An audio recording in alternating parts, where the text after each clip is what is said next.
open. Hello. So we have started the recording.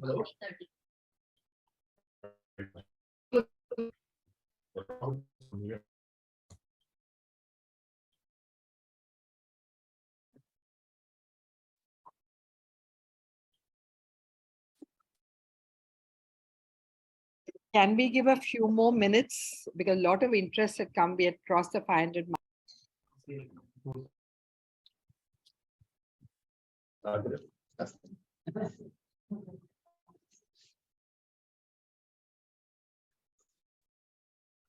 Good evening, ladies and gentlemen.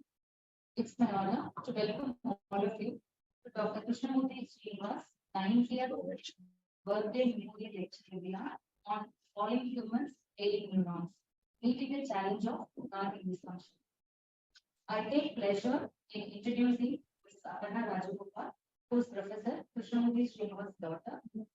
Aparna studied in the School Krishnamoorthy Foundation of India, Chennai, and in the National Law School of India University, Bangalore.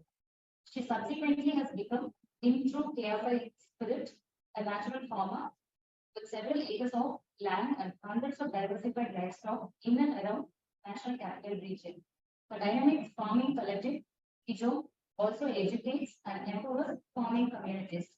I request Mrs. Aparna Rajagopal to deliver the webinar. Good afternoon, everyone. I hope you can hear me. Yes. Thank you all for being with us here today. It's very special for us. It gives me great pleasure to introduce this lecture commemorating the 90th birthday of my father, Dr. Krishnamoorthy Srinivas. My father passed away on the 1st of November 2017. He was truly one of my greatest friends and staunchest cheerleaders, like I always say. And we all truly miss him every single day. He dedicated his entire professional life towards the cause of community neurology when he had several other options available to him as a young man. He chose to come back in 1965, January, from training abroad extensively in a subject that was new to this part of the world and to a country he loved immensely. He then went on to demonstrate for the rest of his life how public service would privately bring one so much personal joy and commitment. His departments were in hospitals designed for the very poor and yet functioned as the mecca for the neurological world in India and all over the world. His passion for bedside medicine, public health, history of neurology, tropical medicine, and above all, the challenges and art of diagnosing illness using clinical skills defined him and made the spaces he occupied legendary. How even I am able to relate to it is these conversations were at our dining table, in the car while going to school. So they became part of my vocabulary as well as a child. He brought in experts in the subjects from all over the world using generous corporate donations from some sterling public service oriented families at a time when technology and communication was at its infancy. Organizing these events must have been so incredibly complicated then. Look how we are doing this today. It's just amazing how far we've come. Senior decorated physicians who came from the finest hospitals from around the world were amazed at the extent of work being done in the field of neurological research and tropical medicine in a small, sparsely funded institution in Chennai. For him, his work was his religion, and the only lamps he lit were the people he compassionately treated day in and day out for 50-odd years at the VHS. A man full of quotes for every occasion. We've also learned them by heart by now. He would often say, God cures the patient and the doctor takes the fees. The VHS is a charitable private hospital for the poor in Chennai. It was started by a very remarkable legend called Dr. Sanjeevi, who was also my father's teacher, mentor, and inspiration.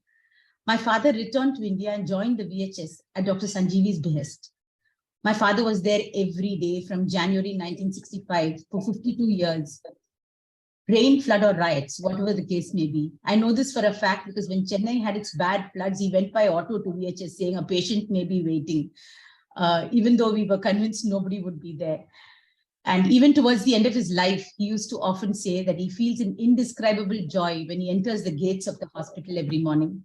So much was his love for the institution. He loved to teach. He was an honorary professor of neurology and the head of the Department of Neurology at Madras Medical College for about 35 years, where he taught neurology for students. Even today, he has students from across the world who have been trained by him with great joy and generosity. He was a really awesome father too. He never attended PTMs, much to my joy, and missed many annual days. He sometimes even forgot the class I was in. Instead, he would take us for a swim to the bookshop for an ice cream on Sundays, especially when I got bad grades.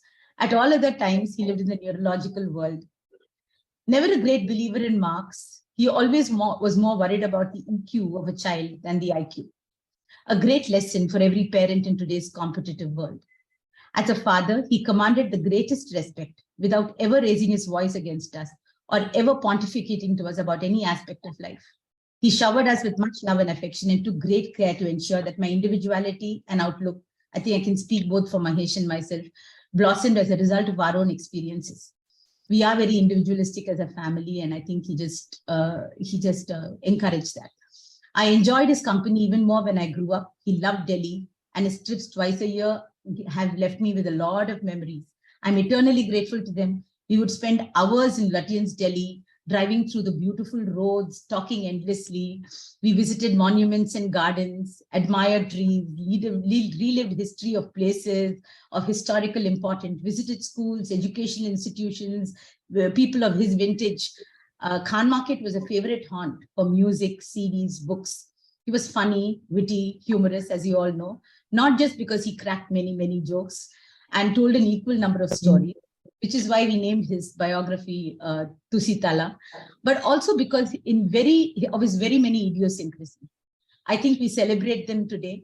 I quite delight in them and amuse myself endlessly, even remembering them. They're great memories. He studied at the Doon School.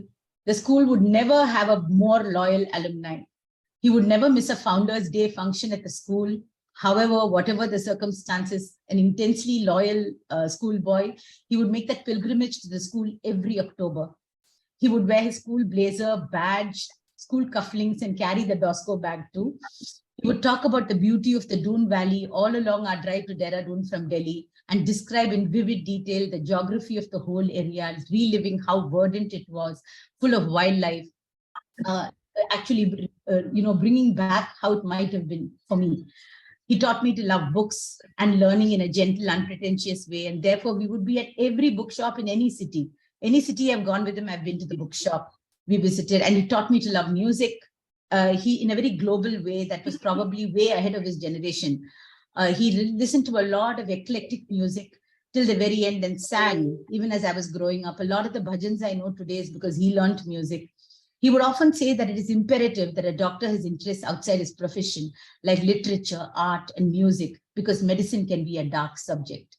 He loved animals and dogs in particular. Our whole family is very, very fond of animals, and that's obviously because of how our parents kind of let this happen for us as children. And he always had a dog at home as a companion. Most of all, I think he taught me the joys of being compassionate and doing service, because I watched him care and comfort scores of people he encountered in his daily life and in all his travels with me. He gave his time and skills equally, both to the poorest of the poor and the richest, saying very often that a doctor is not to be concerned with religion, race, and creed, and if I may add, politics, and must only ask a patient, what is your illness? A man of few personal needs, he always took great care of his things and lived frugally. He spent all his money on matters of learning and experiences, firmly believing that all other things are ephemeral. However, he was quite famous amongst all his friends for his pens, pocket watches, torches, and other quaint accessories which he wore in the front of his shirt and delighted in showing off to all his acquaintances. My amazing mother, who's in the audience, was his true partner in crime. She equally believes in the freedom of spirit and gently helped him realize his dreams by always being at his side for 52 years with that trademark smile. She took great pride in all that he did and all that he was. He never failed to mention the fact that he has the most incredible spouse in the whole wide world.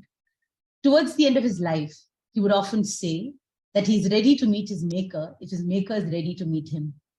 His maker must be very proud indeed today of this gentle, compassionate, good doctor who was an extraordinary human being. Therefore, it gives me great pleasure and to extend a very warm welcome to all the eminent neurologists chairing the session today. We have with us Professor A.V. Srinivasan, Emeritus Professor, Madras Medical College. We have Professor M.M. Mendiretta, Director, Neurosciences, B.L. Kapoor Hospital, New Delhi, and Professor P. Satish Chandra, Director, Neurosciences, Apollo Hospital, Bangalore. I would also like to extend a very warm welcome to Professor J. Christopher Matthias. We are very delighted and honored to have him here today as our speaker for the Dr. Krishnamoorthy Srinivas 90th birthday memorial lecture, and look forward to hearing him. Thank you all again for being here today and hope you have a wonderful afternoon. Before I sign off, I'd like to sing a small prayer.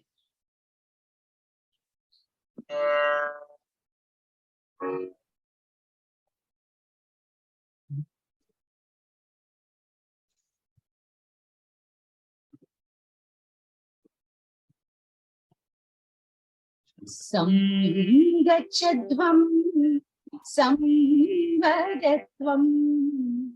samvo manansi jananta deva bhagam yatha purve sanjanana upasate samavayati sama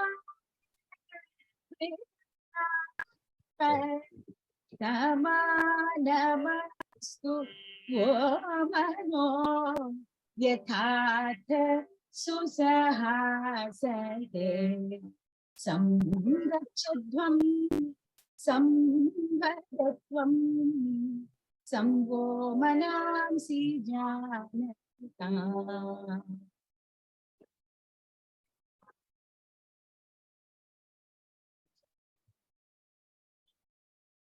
Thank you, ma'am. We're very privileged to hear more about Chief through you. We're very happy.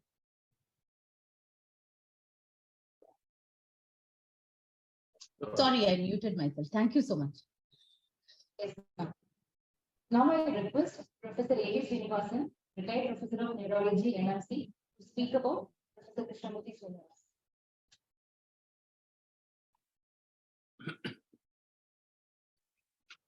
Respected people, madam. Audio, please. Hello. Audio is not very clear. Hello. Is it clear now? Not yet. It's not clear, sir. How is it now? Better? Not It's all right? very audible very clearly. Even her voice also was not clear. Aparna's was very good. There was no problem. This should be better.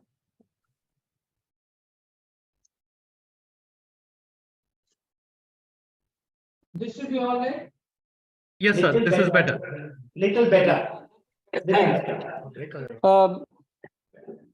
Yeah, respected the family of Professor K. Srinivas.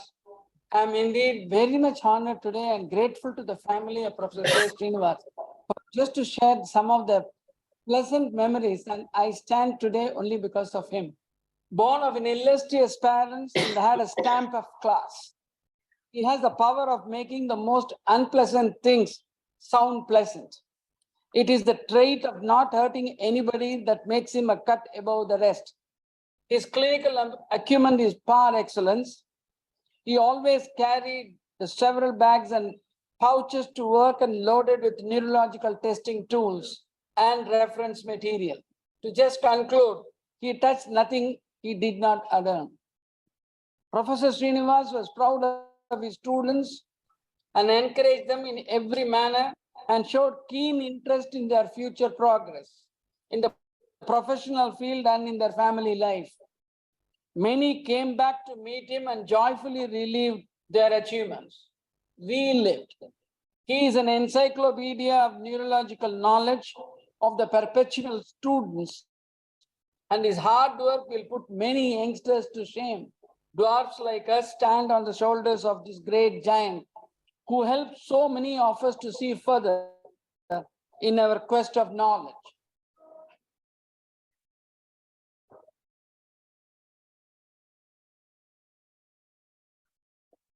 He is a noble example of days industriously spent, opportunities, and many causes have benefited by this generosity and public spirit.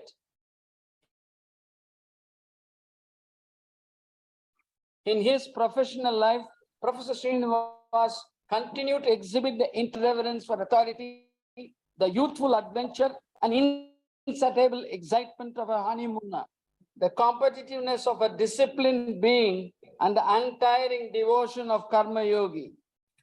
Indeed, what I suggest that is really belonging to the Tusitala. Actually, the name Tusitala is an ideal one because he always is influence spread among the storm ones, and he talked about this Royal Stevenson.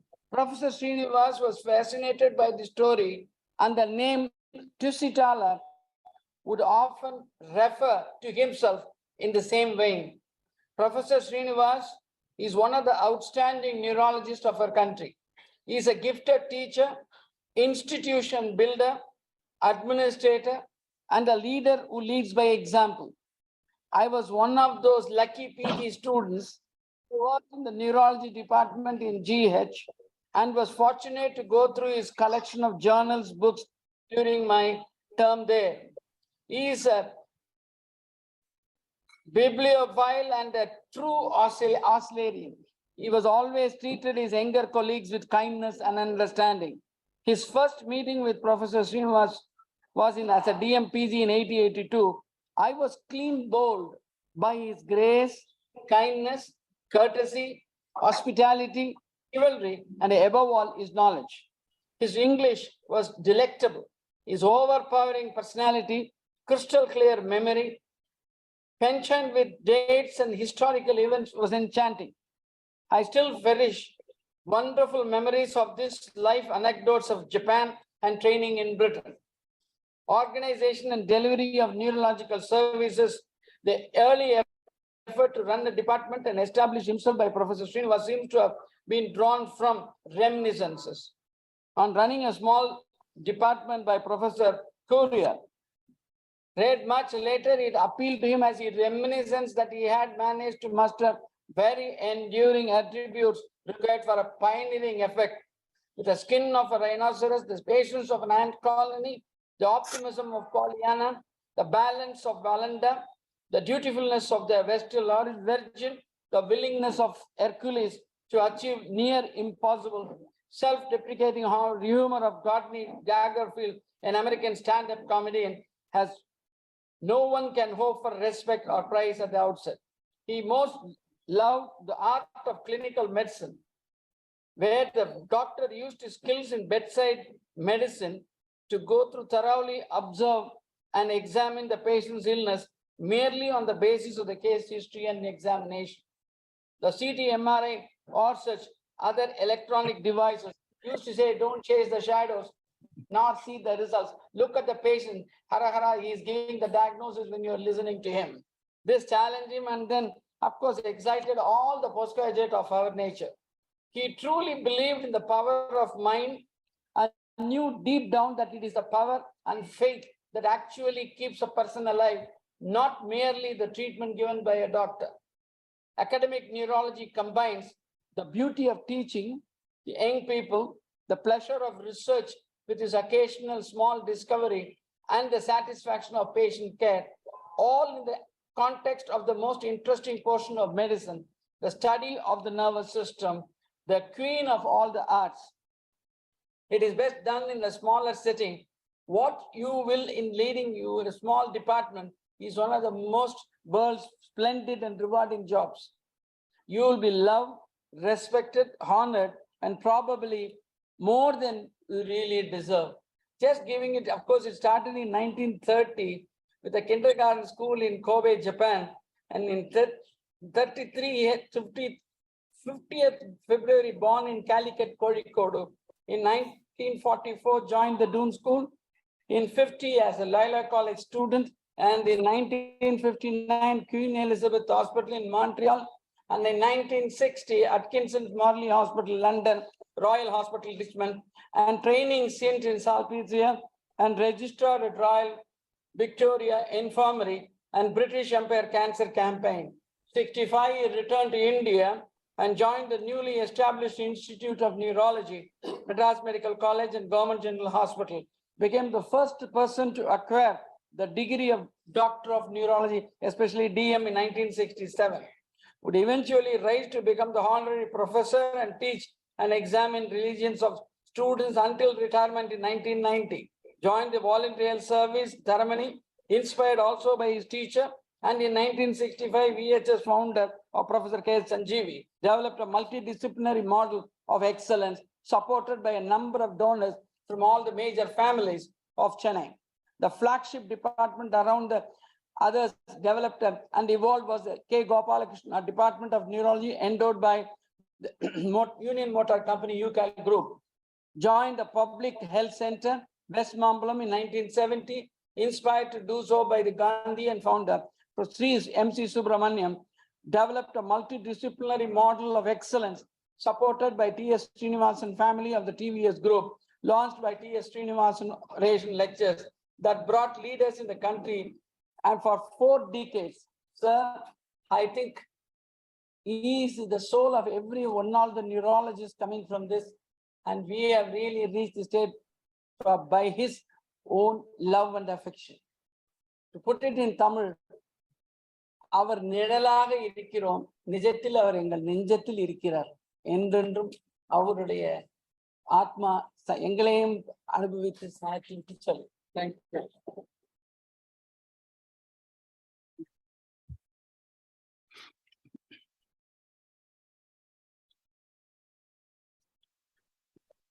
Thank you, sir.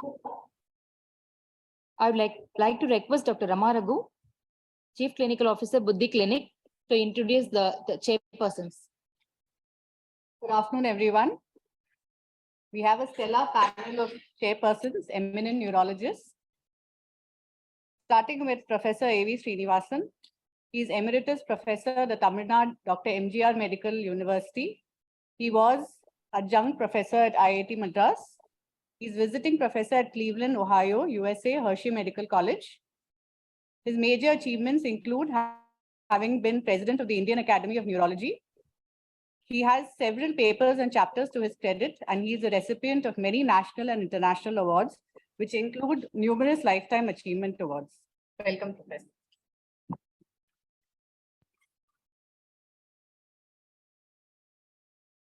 Professor P. Satish Chandra is Senior Consultant in Neurology and Advisor, Apollo Institute of Neurosciences, Bangalore, Karnataka. He is Honorary Professor, University of Liverpool, UK from 2014 till date.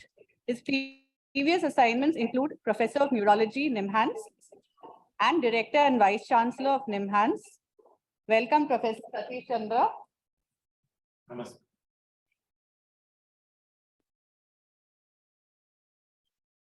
Professor Manmohan Mehendirata is Senior Director and Senior Consultant, Department of Neurology, B.L. Kapoor Hospital, Max Healthcare Group, Center for Neurosciences, and ex-Director, Professor, Department of Neurology, Govind Ballabh Pant Institute of Postgraduate Medical Education and Research, New Delhi.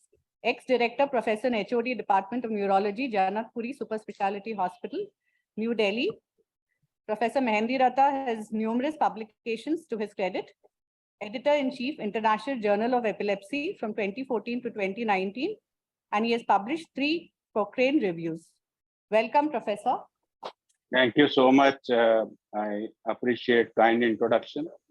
I bow my head to Mrs. Krishnamoorthy, both the senior and the younger one, and all the members of the family. And I'm around little bit. My network is giving problem in case it doesn't connect. I think Dr. Satish Chandra is going to introduce, and I'll be doing the later duty that has been we have discussed. Thank you so much for the kind invitation. Thank you so much. Thank you, sir. I now take the privilege to welcome both of you, Professor Satish Chandra and Professor M. Mehendirata, to give the opening remarks and to introduce the speaker. Thank you very much. Good afternoon to all of you. It is a wonderful occasion, and I'm very happy to be part of this 90th year celebration of Professor K.S. Krishnamoorthy Srinivas. And we have with us the E.S. Krishnamurthy and his wife, and Professor Krishnamurthy's wife is here, Madam Namaskaram. So it is wonderful to have you here in the midst of all of us to have celebrate this 90th year birthday of Krishnamurthy Srinivas. And we have with us a very eminent speaker today, and that is Professor Christopher Mathai. So I have a great privilege to introduce the speaker of the today, Professor Christopher Mathai. Christopher Mathai is a professor of neurovascular medicine in the University of London between 1991 and 2013. And it was my pleasure that I was there in between at the University Queen's Square, London, and I had a privilege of visiting his office and his laboratory along with E.S. Krishnamurthy, or we call him as Krish. So we had a wonderful time visiting him at that time in London. So Professor Christopher Mathai is a very well-known professor of the neurovascular medicine and continued his profession till 2013. And it was an appointment jointly held between the Imperial College of London and the Queen's Square Institute of Neurology, University College of London, which all the neurologists dream to be there at some time in their life, because it is called Mecca for all neurologists all over the world. And he has been a professor emeritus at the University College of London since 2014. He has been an honorary consultant physician at St. Mary's Hospital since 1982 and at the National Hospital for Neurology and Neurosurgery, Queen's Square, since 1985. He consulted at the Hospital of St. John's and St. Elizabeth in St. John's Wood, London between 2012 and 2020. We have a great association with Bangalore. He studied in St. John's Medical College, and we are very proud that he was an alumni of the St. John's Medical College, where he did his MBBS in 1971. And later on, he was even awarded in 1972 a Rhodes Scholarship, which was a very prestigious one, and he was a Rhodes Scholar. And then when he was in Oxford, he began his research on the autonomic nervous system with Dr. John Spalding. And in 1976, Oxford University has awarded him Doctorate of Philosophy for research in humans on neurological and neurohormonal control of cardiovascular system. He was both a clinical service and a research director of the two leading NHS and academic centers in London. Since 1972, from the time of Oxford University, he, along with and directed scientists and clinicians researching on the autonomic nervous system, which was his main area of research, and autonomic nervous system, which includes fainting, autonomic mediated syncope with cardiovascular problems, in neurological disorders, multiple system atrophy, Parkinson's disease, and medical disorders like amyloidosis, diabetes mellitus, etc. And he also founded a clinical autonomic research first medical journal dedicated to the clinical autonomic neurosciences in 1991. He has more than 450 publications on the autonomic nervous system, covering neurology, cardiovascular, internal medicine, and basic sciences in medical and scientific journals, and is invited reviews in many journals and many chapters in international textbooks of neurological and cardiovascular system. I am also aware that he, along with Roger Bannister, wrote the big volume on autonomic nervous system. And first he was a co-editor, and then he himself brought out the 5th edition of Roger Bannister's book on autonomic nervous system, which is a Bible for all the neurologists on autonomic nervous system. So Dr. Christopher Mathai has visited NIMHANS also, and he was instrumental in NIMHANS to get an autonomic laboratory. And he was assisted Dr. Uday Muttane to start the autonomic laboratory, and later it was modified, and he gave training to our faculty, Professor Satyaprabha, who is also looking after the autonomic lab. Why I mentioned this was Christopher Mathai ambition was to have autonomic labs in different parts of the world. And he was successful in touring all around the world and started the autonomic labs in many parts of the very world. That is very, very important. As a neurologist, we always talk about central nervous system and peripheral nervous system. And we always talk about the brain, spinal cord, and the radicals. And after that, the peripheral nervous system with the nerve roots. Beyond that, we never go to the autonomic nervous system generally. But what is important is autonomic nervous system plays an extremely important role. And that is what we just talk about, sympathetic nervous system and parasympathetic system, and be done with that. But as we go on and we see many neurological disorders have a lot of autonomic nervous system involvement.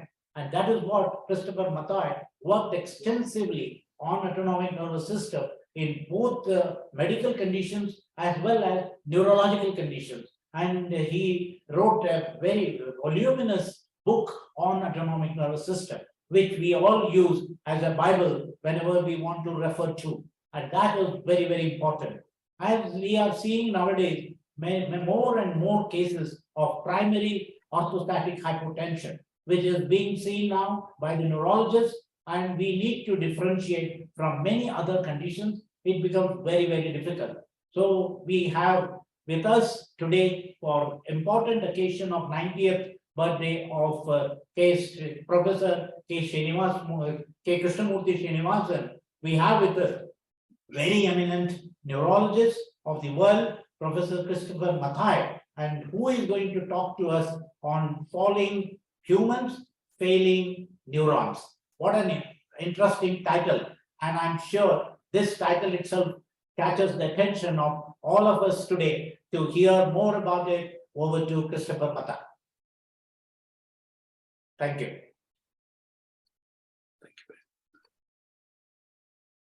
Well, thank you very much, and greetings to all, Mrs. Srinivas, Professor Krishnamoorthy, and also Professor Satish Chandra for those very kind words. For once, my autonomic nervous system isn't as hyperactive as it usually is before giving a lecture or a talk. And the reason is because Satish from the team has done an excellent job. Well, I'm going to be looking forward to it in a way, and recording it, which was recorded yesterday. So on that note, in fact, and one little aspect also, and I've got to thank Krish. I think you didn't mind me calling you Krish. Krish, is that right? For the title, because it made me think of a number of aspects, and I think it's a splendid one. So over to the recording.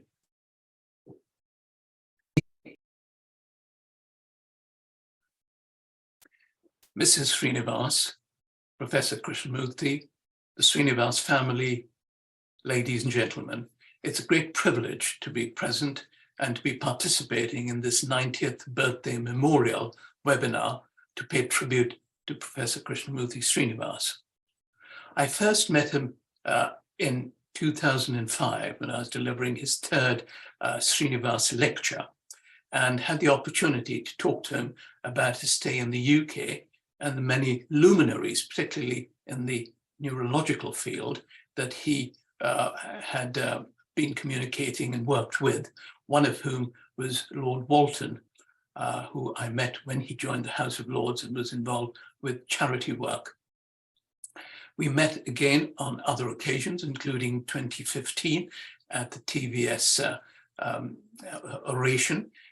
And then I realized the role he'd played globally in bringing neuroscience together, with the help, of course, of the Srinivasans.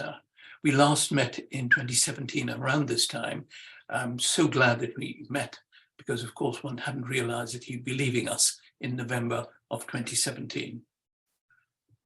I now hope to proceed further with the title which Krish, if I'm going to call him that, and he doesn't mind, has provided, which is an excellent title in terms of the challenge, as it were, of autonomic dysfunction. I'm going to divide it into three sections largely. The first will be a few thoughts on humans who are upright, bipedalism, then about the reasons for why there's a particular aspect in people who are upright and who may fall. And this is where the autonomic nervous system comes in. I know we've got an eclectic audience, but I hope some will not mind that I will go through some basic aspects on the autonomic nervous system and then come down to the challenge which I have seen, fortunately, in a way personally, over the last, well, almost 50 years. Humans are unique in certain ways, that they are bipedal, they are upright. The ancestors, if one believes that from the genetic studies, and the closest, I think, are chimpanzees, were largely on fours, using their knuckles, as it were, to get around. There are big advantages in being upright, including that for reasons which are not entirely clear, the brain size in a human is about 6 times, considering the body mass and weight. Humans are usually upright for a majority of the time as compared to other animals who are bipeds. And one example where there's a similarity is in fact the emperor penguin, which is in Antarctica, which again is upright for apparently similar lengths of time as we are. With the brain being large and therefore very active, there are issues which could be not ideal. One needs to get blood because that contains oxygen and nutrients to every organ, but in particular to the brain, because the brain is above the heart, and therefore one's got to ensure that the perfusion pressure is adequate. This can be a problem at times, particularly in those who've been upright and where the heart on its own is not able to cope. This is where the autonomic nervous system comes in terms of ensuring that there's an adequate level of blood pressure and perfusion in a whole range of situations. Now, a brief aspects on the autonomic nervous system. The autonomic nervous system consists of 2 components. There's the sympathetic from the brain, which exits from the spinal cord, supplies every organ in the body. There's the parasympathetic from the brain, which goes to the upper half of the body, and in the lower half, it's from the sacral cord.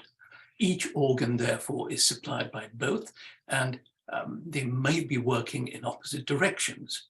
In addition to organ function, the autonomic nervous system, it also controls blood pressure, heart rate, and thermoregulation, which are key and essential components for survival. As you can imagine, in different autonomic disorders, the lesions or the conditions could be either in the brain, the spinal cord, the nerves coming out, or the neuromuscular junction, or the organs themselves. So there's, unfortunately, plentiful scope for things to go wrong. And this is shown in this slide. It's a busy slide, but it's really just to make the point that a whole range of systems could be involved when there's autonomic dysfunction. We are going to be focusing on the cardiovascular aspects, as it were, but it can involve thermoregulation, the gut, the bladder, and so on. A brief aspects on the autonomic control of blood pressure and heart rate. This is the baroreflex, which consists of signals, the afferents, from the large vessels, the heart and the lungs, feeding information into the brain, where then emerges the output. If it's to the heart, it's usually through the vagus or the parasympathetic, which can slow or raise the heartbeat. There's also a sympathetic output to the heart, mainly to raise it, and mainly to the blood vessels to constrict them, using a hormone known as noradrenaline, which constricts blood vessels. And this is shown here in this slide when the autonomic nervous system is working perfectly well. This is blood pressure, systolic and diastolic, before, during, and after head-up tilt. There's heart rate in the purplish line there, reasonably maintained in a normal subject where the system's working well. When there's autonomic failure and they're not working, then when upright, the blood pressure falls straight away.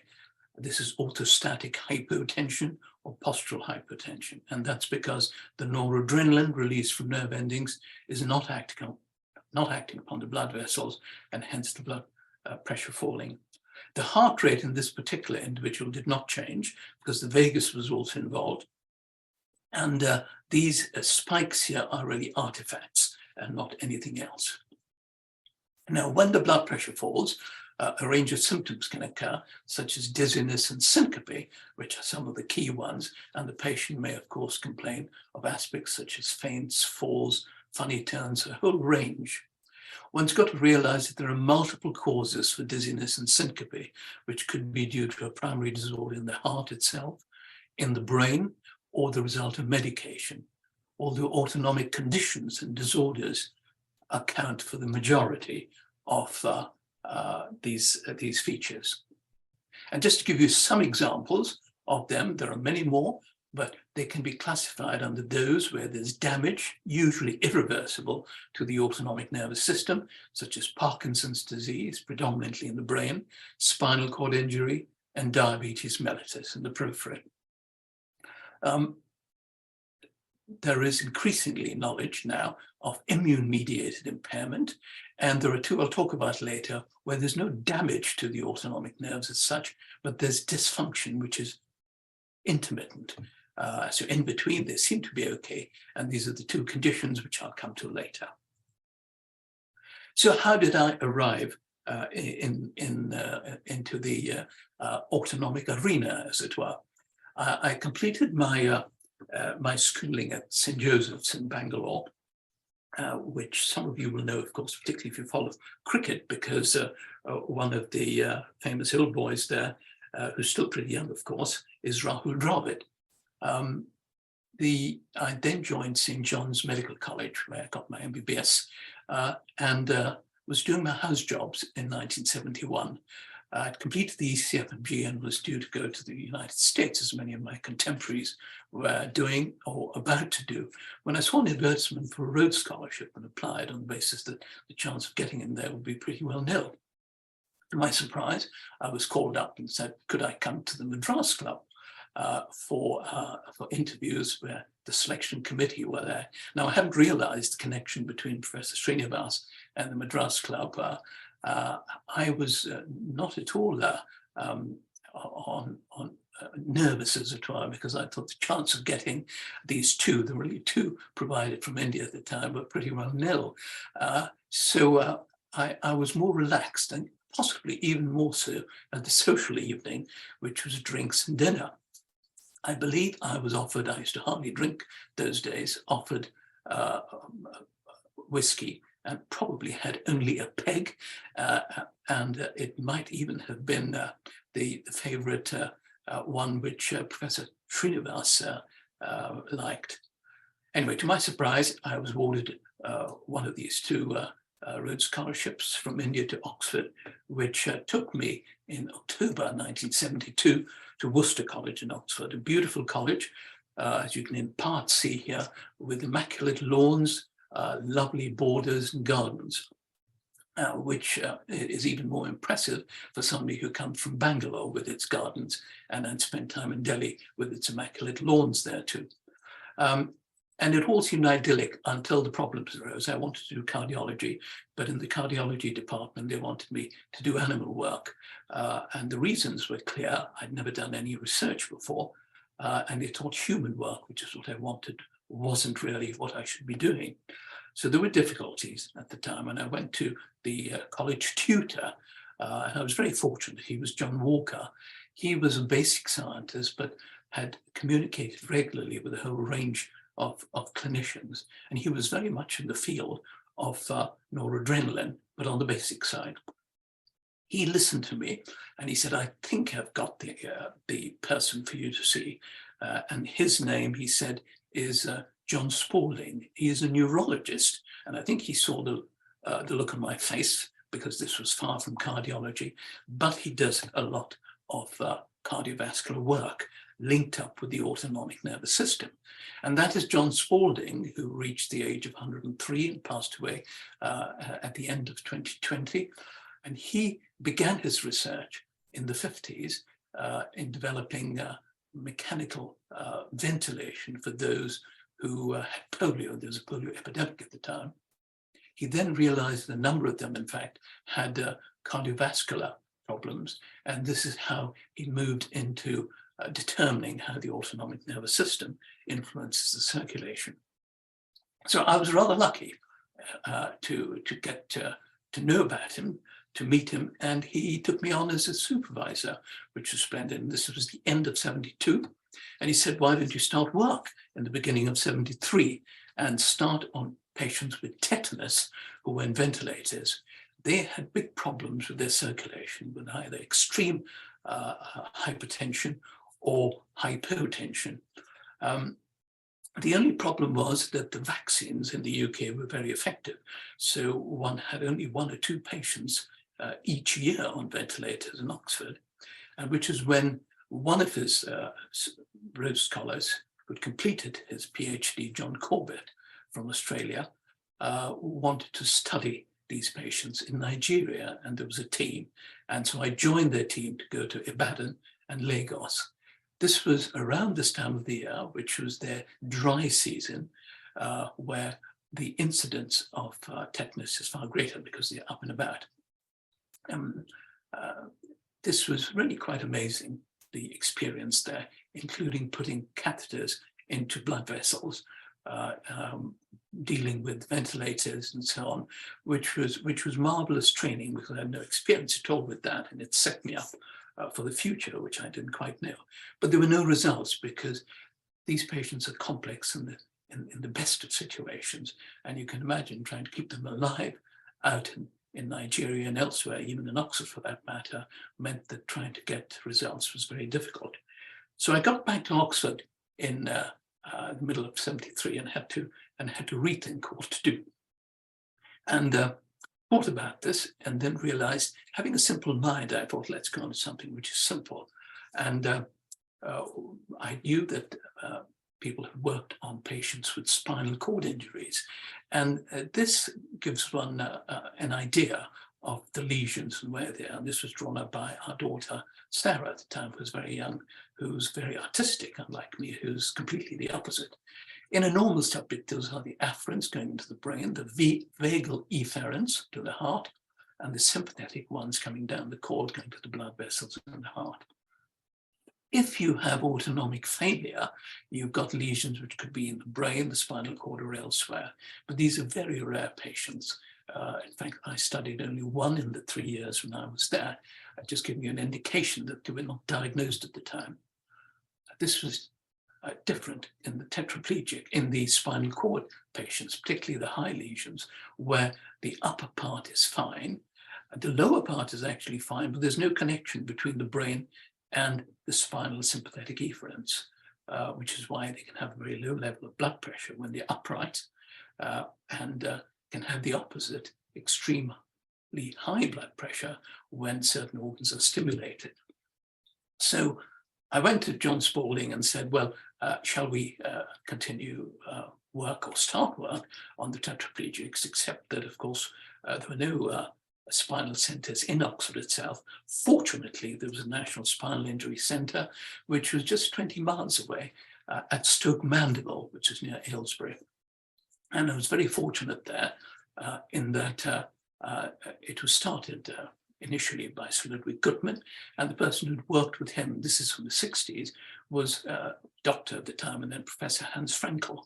And he took over as the director by the time I was there in the early 70s. This is their planning the Paralympic Games, incidentally, which was the first which started at Stoke Mandeville.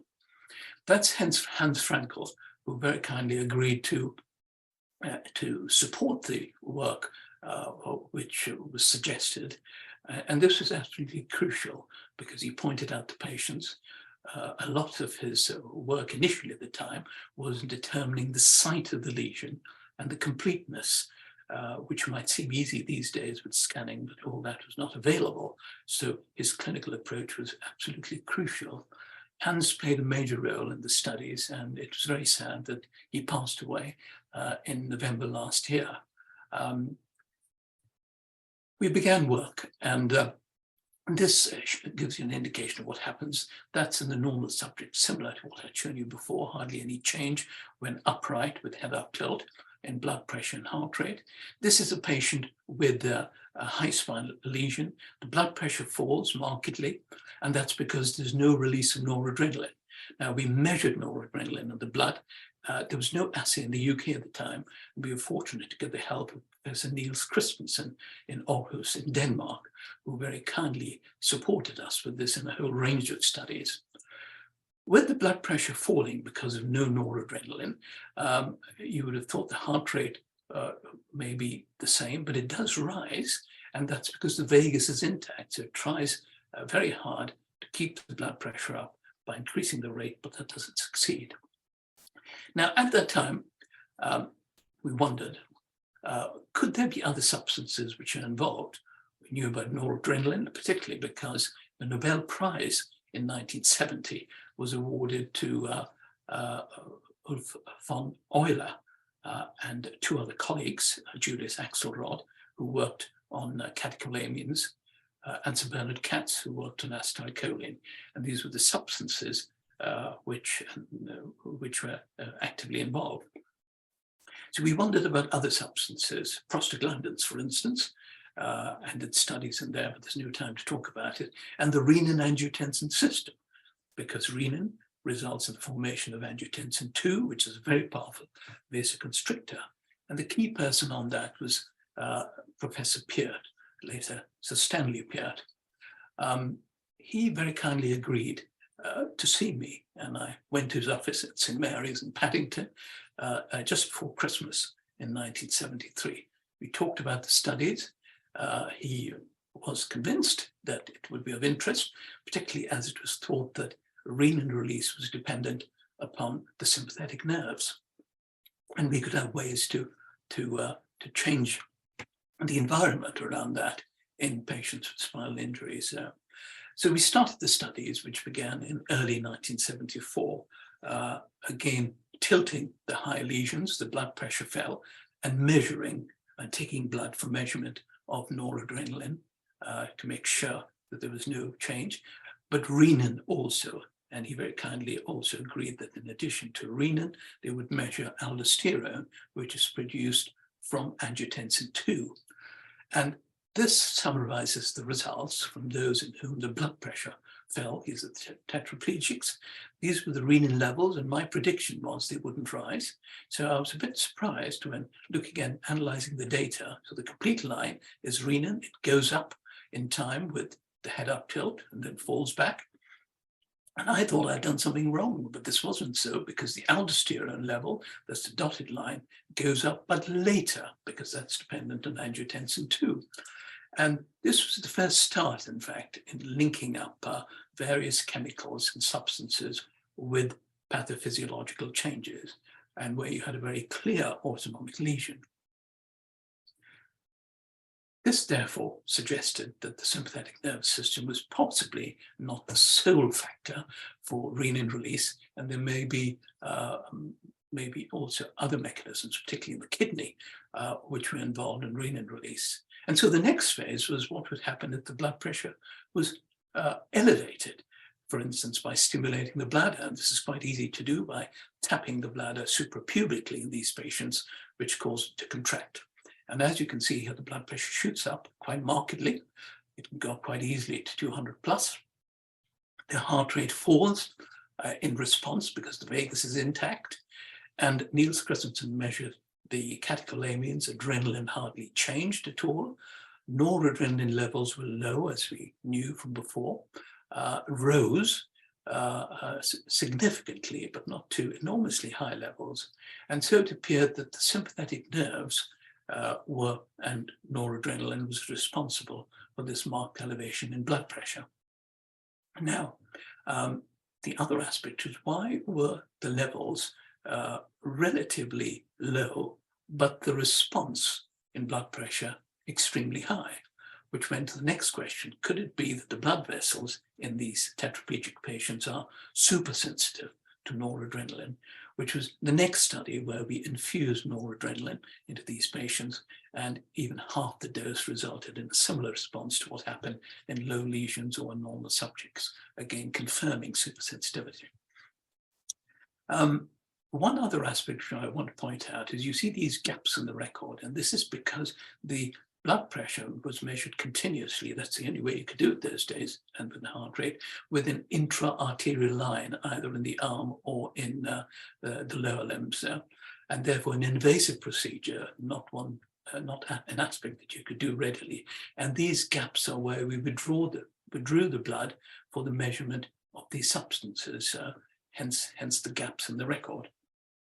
Now, this work went very well, a whole range of other studies, and I got hooked on the autonomic nervous system, a form of addiction, I suppose.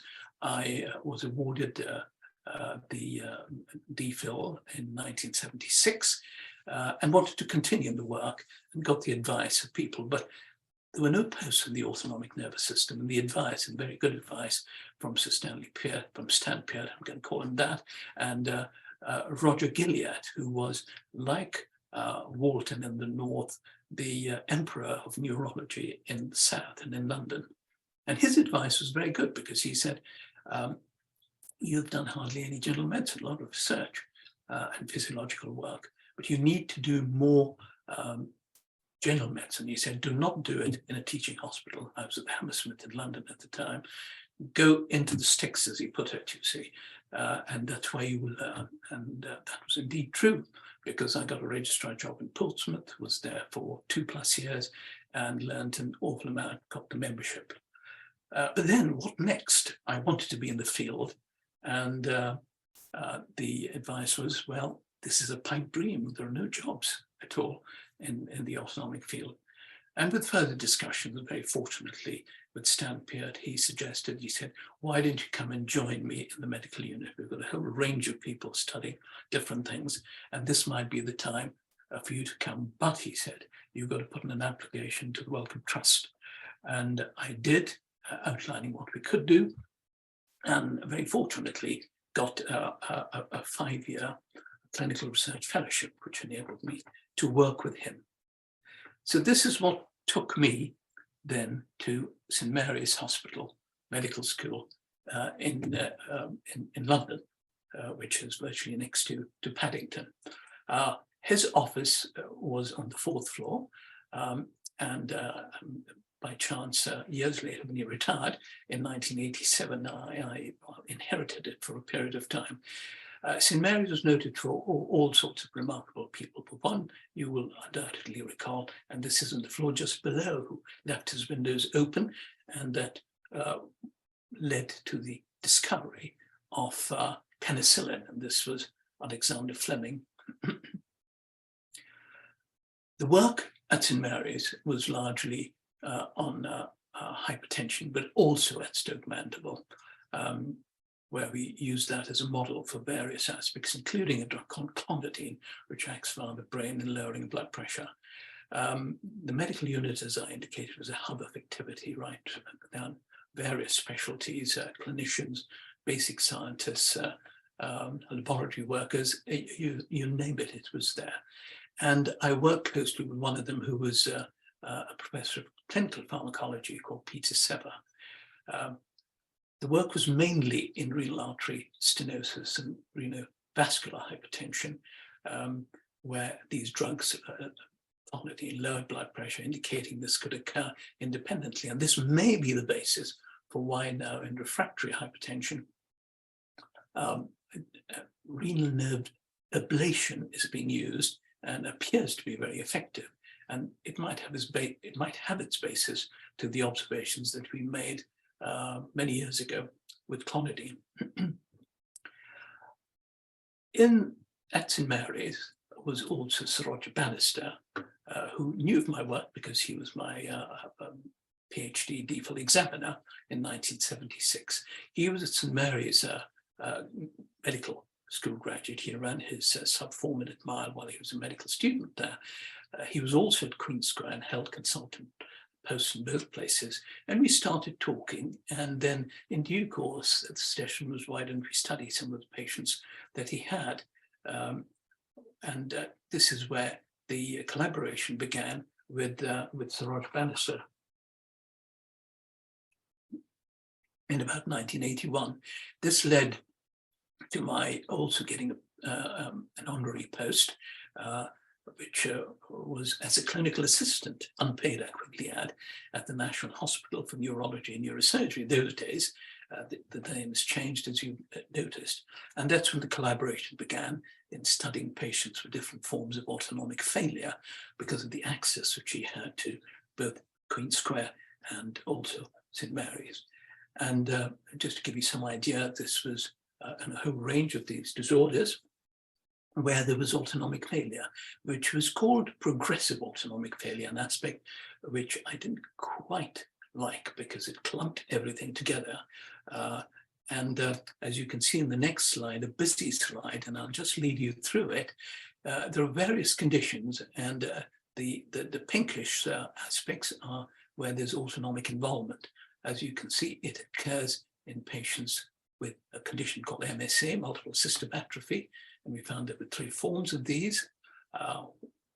It can occur in Parkinson's disease, and it can occur more recently, as it were, where it's emerged in Lewy body disease, or the Robin Williams syndrome, as I call it, because he was the one who sadly so got it and brought it to the attention of many.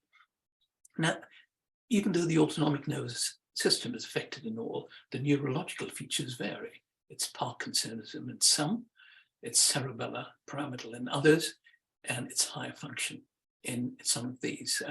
And so trying to dissect this was important using autonomic testing, and we tried using biochemical testing such as noradrenaline. So for instance, the levels were more or less normal in these subjects, but were very low in pure autonomic failure.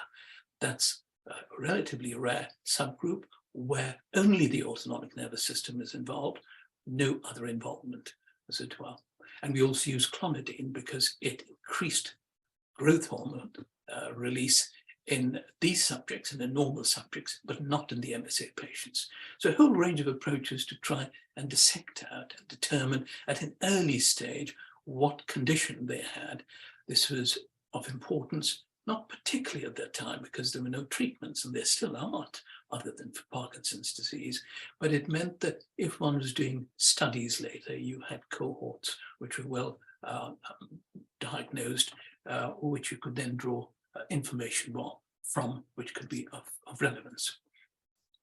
So that continued in the 80s, and I was fortunate to have my Wellcome Trust renewed, but as a senior lecturer from 1984 to 1992, which was important because Sir Roger Bannister left for Oxford in 1985. He became the master at Pembroke College, and Stan Peart retired in 1987 from the chair of medicine. And so a degree of independence to run the departments was not just helpful, but was essential. I quickly add, in addition to this, we did a whole range of other studies, and Professor Srinivas would be absolutely pleased about this because it was dependent upon taking the history, the Euslerian approach, which he much favored. So just to give you just 2 quick examples, talking to patients, I realized that some were much worse after food, postprandial hypertension, some after exercise, and therefore this was studied with various substances involved in treatments. And in a very rare group with this enzyme deficiency where no noradrenaline or adrenaline was produced, this was a brother and sister, we used a Japanese drug, which can be given by mouth, which replaces noradrenaline. The only problem was that it was released and approved in Japan, but not elsewhere. So we had to do a whole range of studies. And I first saw these patients in 1986 and started them on this drug with the help of the Japanese and Sumitomo Pharmaceuticals. But it took many studies across the globe until it was licensed by the FDA in the United States, and that occurred in 2014. So, almost a quarter of a century more later. This took us to the beginning of 1990, and I was very fortunate that I was awarded a personal chair in neurovascular medicine jointly between St. Mary's, which became Imperial, and Queen Square, the Institute of Neurology, which linked with the University College London. This was most fortunate, something I wanted, even though it was felt that being in two places could be difficult, because Queen Square had its tremendous strength on the neurological side, and St. Mary's and Imperial had the amazing strength on a whole range of other things needed for studies in the autonomic nervous system. It also enabled me to direct, this was honorary work, the two NHS units, autonomic units, neurovascular medicine as it was called, and autonomic at St. Mary's and Queen Square. And this was quite an advantage in many ways, except that there were very few people. I had a research team, but bright researchers come, complete their PhD, and then leave for greener pastures. And there was no real field in autonomic medicine, as it were, at that time. It didn't quite exist. But two things changed it. The first, that we started having many more patients. And this was in part, I think, due to the journal which I started. This began a few years before 1991. The first issue was published in 1991. I was the editor-in-chief at that time and continued with the co-editor until 2012. It is now the leading journal on clinical autonomic research in the world and the official journal of the major autonomic societies. So it does have quite an influence, as it were. There was another aspect which emerged, and that was that blood pressure could then and heart rate could be measured continuously, but non-invasively. You did see the trace with the gaps. That was an intra-arterial tracing. And this, of course, is not practical if you want to study normal subjects in a range of conditions. The usual blood pressure, where you get a reading, say, every 2 minutes, is shown here. Matters changed over the decades, and there were machines which were automated to measure blood pressure and heart rate, programmed every few minutes and for periods of time, but again with the same system, and it was not continuous. And here, thanks to the Czechs and the Dutch, one could use finger plethysmography to measure blood pressure and heart rate continuously, and a whole range of variables. I was fortunate that in 1987, I was a visiting professor in Amsterdam. We had very close links. Did talk to these people, saw the machines, and asked them whether we could have at least a prototype at the time, because it wasn't marketed. And very fortunately, they gave me one of the earlier ones. And this really made a tremendous change. There were doubts, incidentally, about how valuable they'll be because they were not as accurate. They gave you the trends, but not exactly with what happened if you had an intra-arterial line. And my mind was made up about their value fairly soon, because there was a patient who came along. He worked at the BBC in charge of some of the studios, and he would collapse, but he collapsed only when he looked up at lights, not otherwise. And this occurred in particular situations, which occurred when he was looking on the right side. And I wondered whether he had a problem with his blood vessels in the neck. He'd been checked incidentally by a whole range of eminent cardiologists, neurologists, but they couldn't find anything. And he thought, well, could he have either the blood vessels involved, and that was excluded, that's in the neck, or could he have something called carotid sinus hypersensitivity, where these nerves are supersensitive? And so we put him onto the machine continuously. And here's, as you can see, it's an oldish slide. Here is, this is going back to 1991. Here is the blood pressure. That, by the way, is recalibration. It's not like the gaps you see in the intra-arterial line. You can see this here where it's got to recalibrate. And when we pressed on his right, this was gentle pressure on the right carotid sinus, his heart rate fell and his blood pressure fell. And the answer was there. He had carotid sinus hypersensitivity, and he was rather unique. He was only on one side. He underwent surgery at St. Thomas's, which is where he originally came from, and where there was the expert vascular surgeon who became president of the Royal College of Surgeons later. He was very well for about 10 years, and then suddenly had a heart attack and perished. So this machine proved that it was of value in people who would faint readily. And I'll show you why this is unlike the autonomic failure patients. Now, fainting or syncope can occur right across the board. It can occur in those who are frail, it can occur in those who are normal, it can occur in those who are super fit, such as the queens at the time, Grenadier Guardsmen. This was taken in 2016 when there was all the issues about the referendum and Brexit and so on, hence the mini joke, as it were, if you call it that. So people can faint even when they are super fit, as it were. And measuring and finding out why this is can be difficult, because and this is the contrast between autonomic failure, where the blood pressure falls, you've got time to measure the blood pressure by standard techniques. This is in syncope, and we called it autonomic mediated syncope because you will note why. The blood pressure can suddenly fall because the blood vessels expand. Noradrenaline may not be produced at the time. The vagus is overactive, so the heart rate falls too. So this combination results in the pressures going down, and which is why they faint. So this is autonomically mediated, hence autonomic mediated syncope. And this occurs over a very short period of time. So if you don't have a continuous recording, you wouldn't pick it up. And this shows also that, fortunately, this is relatively rare. Some can drop their heart rate. They almost have a cardiac arrest, pretty well zilch at this time. The heart rate, the blood pressure falls. These are the patients, fortunately few, who need to be sent to our cardiological colleagues to have a cardiac pacemaker put in. Now, we had a whole range of these patients who were sent in for evaluation. And at the end of the decade, just before the new millennium, we had Irv Schatz with us. He was president of the American Autonomic Society, spending a sabbatical with me and with the Japanese research fellow.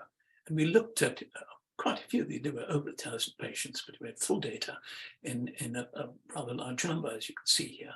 And it was true that the majority had an autonomic etiology, either chronic autonomic failure or autonomic mediated syncope. There were a few others, such as also due to medication. But there was a large group in which there was no definitive diagnosis, 30%. And we wondered, were we slipping up, as it were? And looking at the literature, it turned out that this was the same in other top units, at Johns Hopkins and elsewhere, 30%. It was despite intensive investigation, there was no definitive diagnosis. A matter I'll come to in a few minutes as we go into the concluding phases. Now, this had quite an effect, as I said, the syncope in terms of patients who were being referred with autonomic failure, with syncope and other possible autonomic conditions. And this shows the two units, the patient episodes,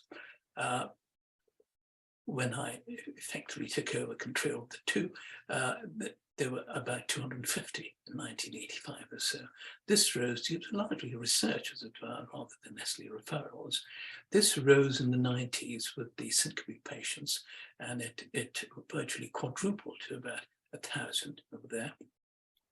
And then it shot up even further in the new millennium. But you can see the impact even at the end of the old millennium, where it had quadrupled, because we need the staff and the backup for this.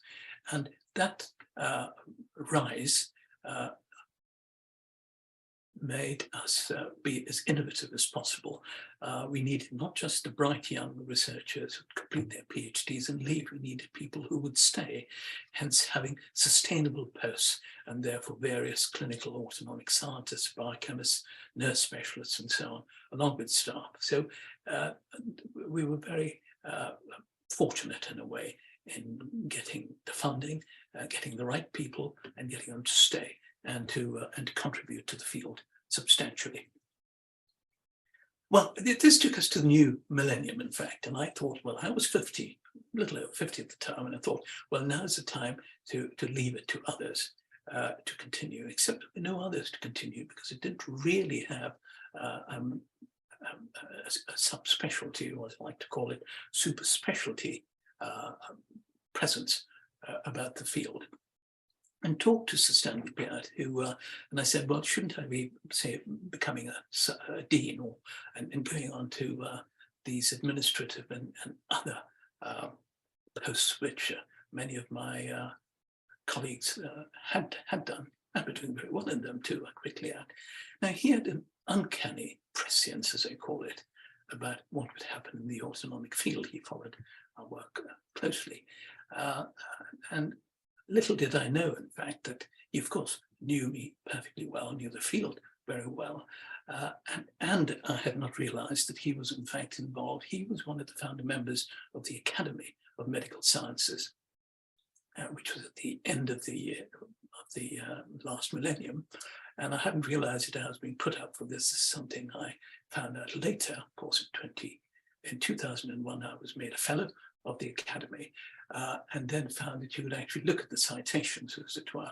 And when I read them, I thought that, of course, there were a combination who would be writing this, that he played a large role because he knew that I had contributed to the autonomic nervous system, health and disease, neural and neurohormonal control, cardiovascular system. And this is very much his own words, as it were, which I knew from the past, clinical investigator par excellence, which he very kindly said, and also how the study of supposedly rare disorders contributes to physiology in medicine.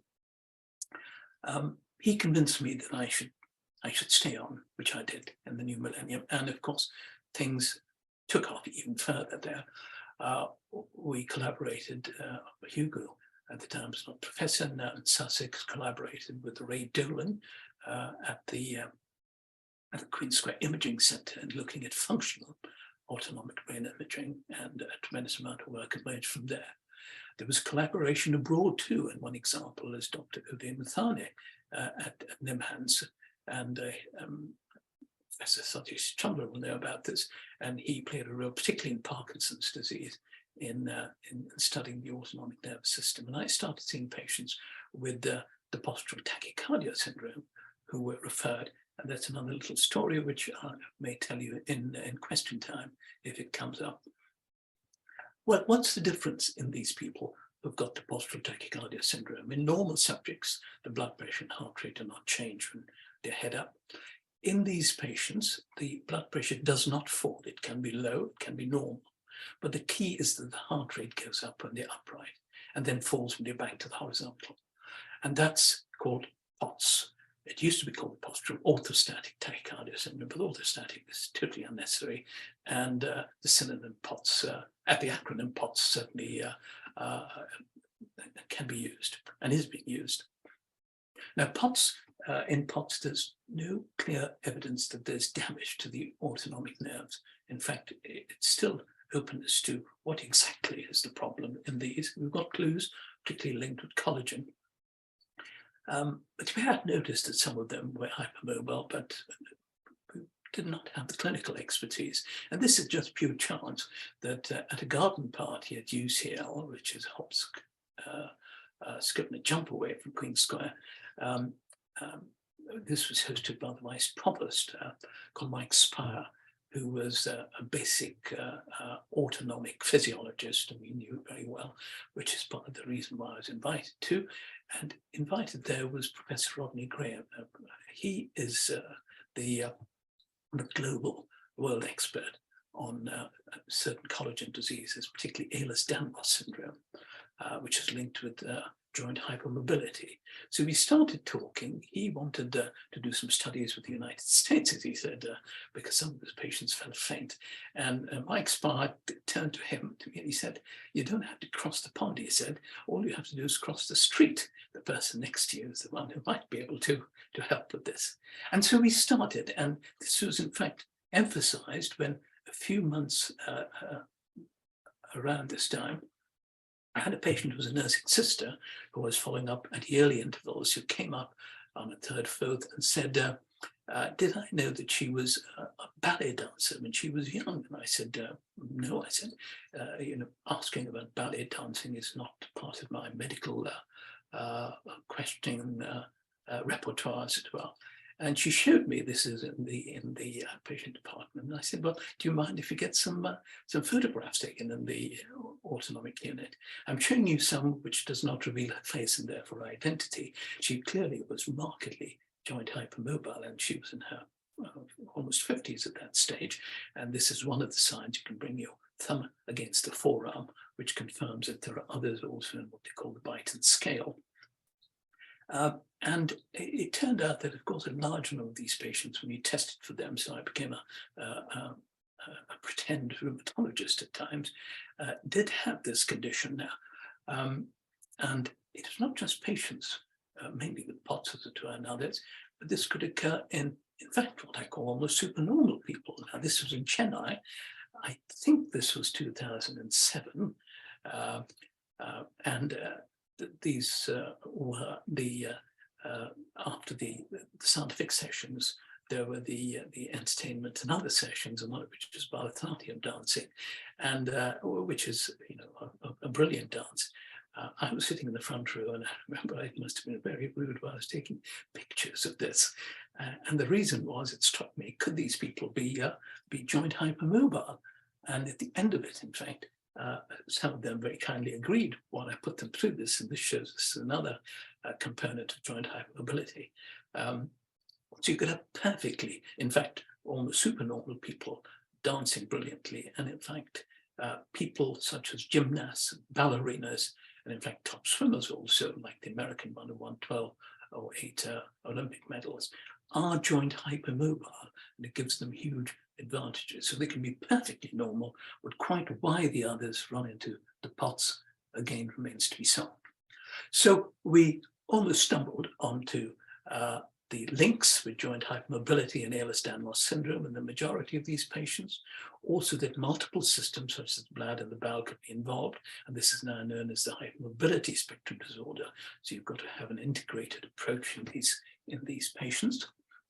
And as you can see, this resulted in an even greater rise in these numbers. This is only up to 2011, 10, but it did shoot up as it were, which led me then to, at that stage, to wonder whether the time had come now to hand over to younger, brighter people. I was very fortunate that I had 3 of them who were about to complete their PhDs in 2012.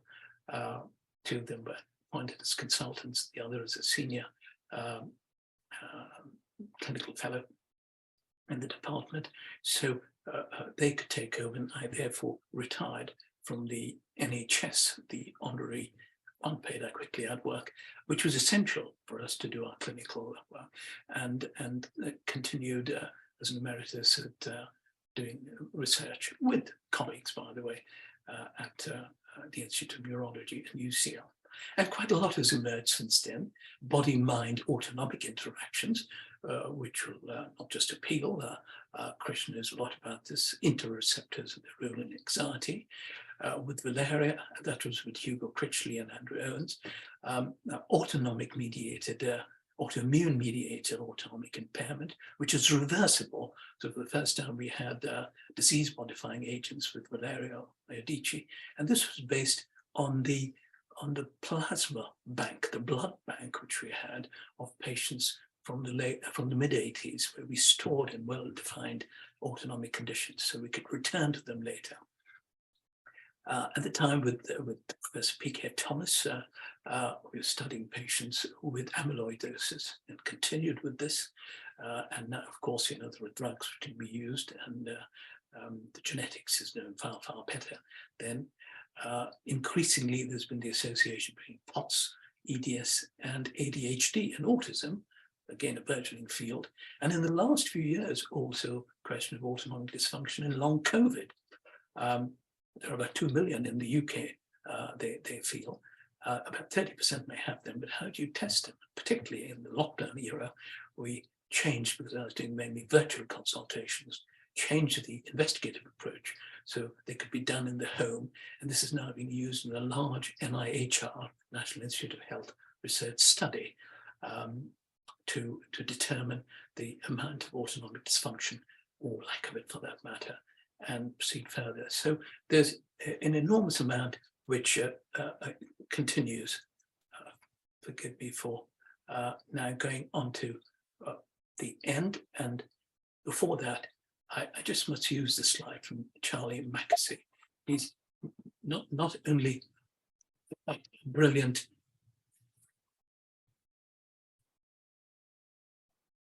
sorry about that. He's not only a brilliant cartoonist, but his philosophical captions to them are marvelous. And I thought this in a way applied to the field. And maybe it's me like that, sighing and saying, oh, we still have a very long way to go. And the most sagacious horse looks at it positively and he says, yes, but look how far we have come already. So on that note, ladies and gentlemen, I'd like to end with these last two slides, the last slide, sorry, and that is really to thank the various many people over the decades who've been so important in ensuring that we have continued with the field in various parts, not just the UK, but also worldwide. But there are two who I'm going to single out in particular. Are many patients over the decades who have been so responsible and helpful, and without them, well, one wouldn't get anywhere, as it were. So to them. And finally, and I'm sure Mrs. Srinivas would approve of this, to the other half, sorry, let me take that back, to the considerably better half, Lindy, as she has been really most supportive interactively, most holistically is the word, from 1974 when we were together. So on that note, ladies and gentlemen, thank you very much for listening.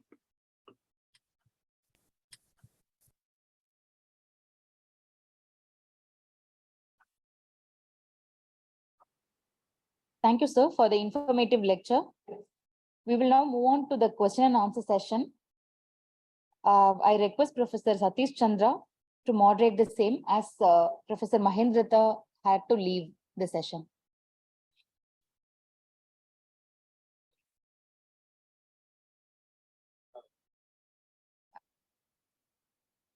Satish Chandra there.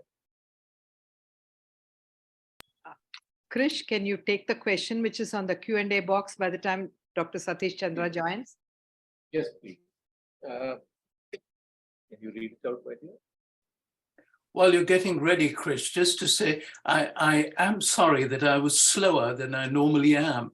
And this is where maybe the adrenaline, I should have, if it's a live lecture, as it were, I was a little bit too relaxed, by the way. So apologies for keeping you waiting. I'm glad that we did not provoke any dysautonomia. Can I read out the question, Krish? I think the first one is just a comment from Dr. Yes. Sunil Narayan, who has thanked Professor for bringing so many faculty to India, and including himself being part of many of those, what should I say, activities in Chennai. I think we have a question from Dr. Venkataswamy. What's the role of the insula in autonomic function? Chris. Well, a very good question. Chris, does this come from you? I missed out who the possible questioner could be. Somebody called Dr. Venkataswamy, who's in the audience. He's put it into the Zoom Q&A. Yeah, well, thank you very much. Well, the insula does play a role, and this is where I'm not going to expand further because of time, but this was part, in fact, of what Hugo Critchley, who, as Krish had very correctly remembered, is the grandson of MacDonald Critchley. He's a psychologist, psychiatrist in essence, but of course a very good neurologist too. And he joined us at the end of the last millennium, looking at functional brain imaging in a whole range of patients. And this was Ray Dolan, who's the other key person over there. And some amazing work has emerged from that, which I really obviously didn't have the time to talk about, including the role of the insulin and other components within the brain. So a lot more needs to be done, I think. And fortunately, Hugo in Sussex and Brighton has got the facilities. And I think we need more patients with localized lesions, as it were, which was one of the things we started many, many years ago in terms of trying to study MS patients. But unfortunately, the scanners were not available. We're talking about the late 70s and the early 80s. MRI was, as far as I can recall, not available, or if it was really in a very selective group. So there's still a lot more to be done. So good question, and more to be done there. Thank you. Thank you. Perhaps I could add that with all the work on the amygdala and the links between the limbic system and the insula, there is also, increasing knowledge about autonomic dysfunction being both a kind of an outcome and a kind of a warning sign about problems in the limbic system in general. And of course, there's quite a bit of literature now about, in psychiatry, about limbic system lesions, either hippocampal atrophy or amygdala enlargement associated with various conditions, including schizophrenia, depression, and anxiety. And Professor Satish Chandra, when he was at Queen Square, published a paper which showed patients with epilepsy and anxiety had larger right amygdala, amygdalae, as I might say in the plural, compared to patients who did not have anxiety but had epilepsy of a similar nature. So, so there is that, and of course, I think functional imaging is giving us more clues about the links between various parts of the nervous, the limbic nervous system. Well, thank you very much for elaborating on that, Krish. And then, of course, another aspect which you know only too well, as it were, and which Hugo and Andrew Owens, who did his PhD with us, was on the role of, we are largely obsessed with exterior receptors, pain, etc. And theirs was work which was on interoreceptors, both from the gut and, of course, the heart itself, and, of course, how they contributed to anxiety and possibly to other disorders. Now, what would be very interesting, as you pointed out, would be to determine what has happened functionally and, both morphologically and functionally in, these key areas which you described. So there's, like the little boy said, which I feel I am still, there's still a long way to go, and I'm sure a lot will emerge. Thank you. I think we have more questions. Lalita, could you highlight the Q&A? Sir, can I ask one question, sir? I'm Dr. Satyaprabha here. Oh, of course, I remember you only too well. Sir, if it's the same one in Bangalore. Yes, sir. In NIMHANS. I'm a professor of neurophysiology from NIMHANS. Dr. Satish Chandra sent me the link. Hence, I could log in, sir. Otherwise, I could not have lagged. Thank you so much seeing you, sir. I'm really proud. I had a fellowship at your Queen Square Hospital in about a decade, more than a decade back, sir. So just wanted to know what is the efficacy of ivabradine and metoprolol with or without midodrone in POTS, sir. Can we use both, or efficacy of ivabradine and metoprolol with and without midodrone, sir, in POTS?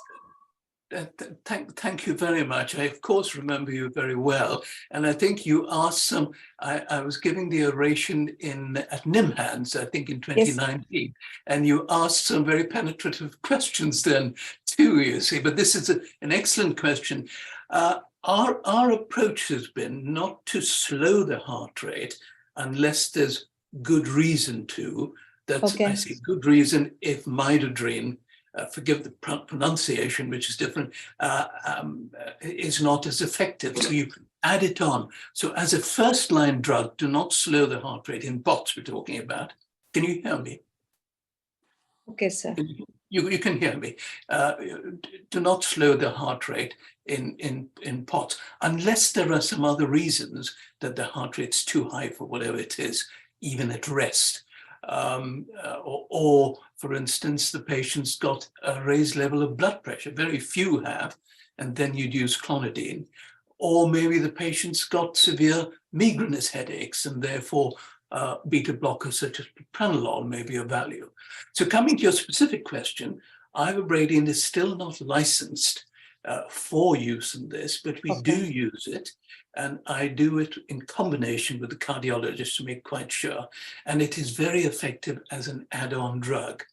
How does it compare with metoprolol or bisoprolol, which are the cardioselective ones?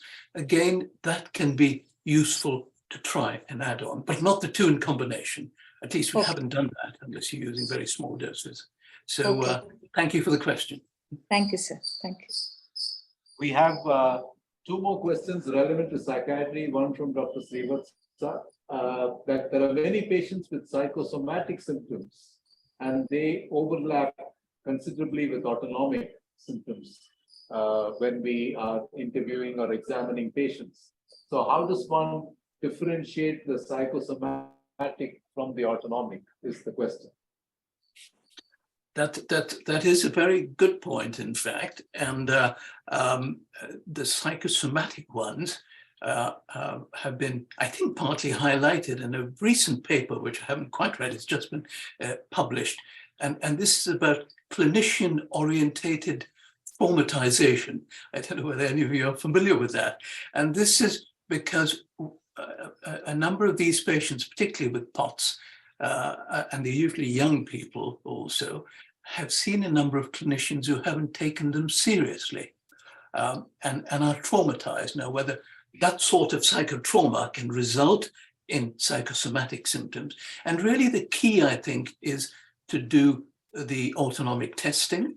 And in some, you may have to do more rigorous testing to see if you can link up their symptoms with an abnormality. Now, I quickly add, if you cannot, doesn't necessarily mean it's psychosomatic. You've got to still take it seriously, I think, because this is so important from the doctor-patient interface thing. But it can be difficult. And of course, you can get the combination of the two. You can have an autonomic condition causing problems, and that can result in psychosomatic, although I'm going into territory now, which you know, Krish, only too well. Thank you. Actually, now the interesting feature is the serotonin. 95% is really released from abdomen. If that is affected, you get the stress, anxiety, and depression. It has got a role to play in the autonomic system too. How do you connect the serotonin with the blood pressure? Then you have to start blaming the gut. Now the Parkinson's also now bringing under the gut. Well, thank you. Thank you. You raise a very good point about serotonin, an excellent one, in fact, because this was the area, and now going back, 50 years, because there was, the famous clinical pharmacologist who went to Oxford. He built his work on serotonin and the various drugs which he used for nausea and so on, you see. The gut is really quite a key component in this. I fully agree. And this is why I briefly mentioned that interoceptors, now these could be linked with serotonin, we don't know, as it were, could be the ones which trigger various autonomic components, including, of course, anxiety.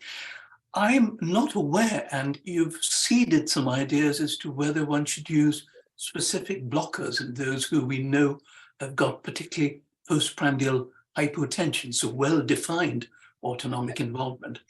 We hadn't thought of that and hadn't used it 20, 30 years ago when we were using a whole range of drugs with people in whom food could lower blood pressure when you've got autonomic failure. So thank you very much. I think, as far as I know, this has really not been looked into, and it's seeded some very good studies to be done.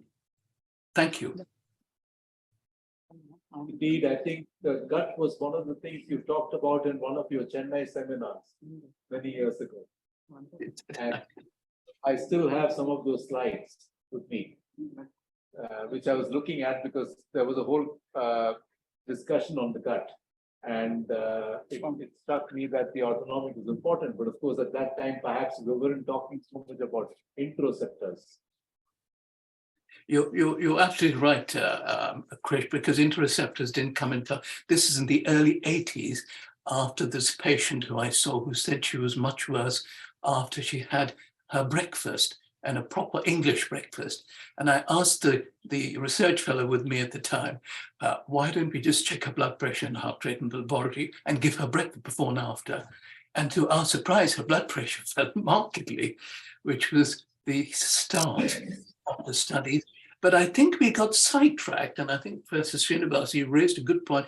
We went very much in the peptide way, linking up with Stephen Bloom, who is the gut peptide and other peptide kings at the Hammersmith, and used drugs such as octreotide and so on.